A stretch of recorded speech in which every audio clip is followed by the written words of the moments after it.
И покрај обидот за блокади од СДСМ во собранието на комисиска расправа помина задолжувањето од 260 милиони евра. Претениците дадоа виза за планот на владата, со кој треба да се обезбедат средства за повисоки плати и пензии, повеќе крупни капитални проекти, но и сервисирање на долгови кои се наследени од претходната власт. Обидите на СДСМ по секоја цена да ја блокира седницата на комисијата за финансирање и буџет заврши со целосно повлекување на нивните представници кои не присуствуваа на расправата. Венко Филипче најави дека ќе поднесат интерпелација и кривична пријава против собранискиот спикер Африм Гаши, иако ваквата можност ја предвидува деловникот, сепак СДСМ истиот ќе го спори и скандализира.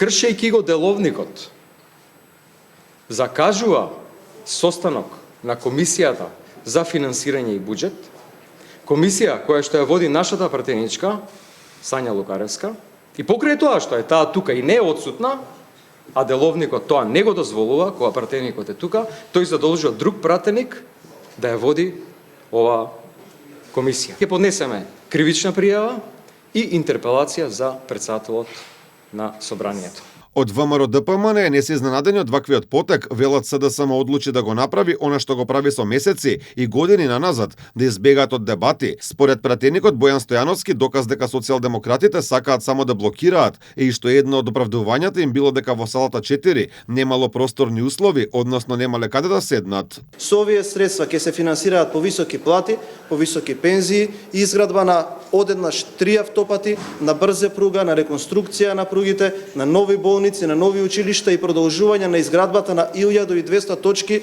во државата на кои што се имплементираат капитални проекти. Со дел од овие средства ќе се финансира втората транша на исплаќање на еврообврзница земена во 2020 година, се извинувам, а која што достасува за плаќање во јуни. Заменик министерот за финансии Николче Јанкуловски, образложувајќи го задолжувањето, кажа дека е земено по најповолни можни услови. Се избра најефтината, најповолната понуда на пазарот во моментот, која што има и за разлика од определени земји во регионот и де факто се покажа дека навистина условите по кои што се зема овој кредит, за кој што во моментов се одлучивме да биде во износ од 260 милиони евра, е навистина по најповолни услови на пазарот. Заемот е предвидено да се повлече во една транша со рок на отплата од 7 години, грејс период од 3 и варијабилна каматна стапка составена од 6 месечен еурибор зголемен за 2,1%.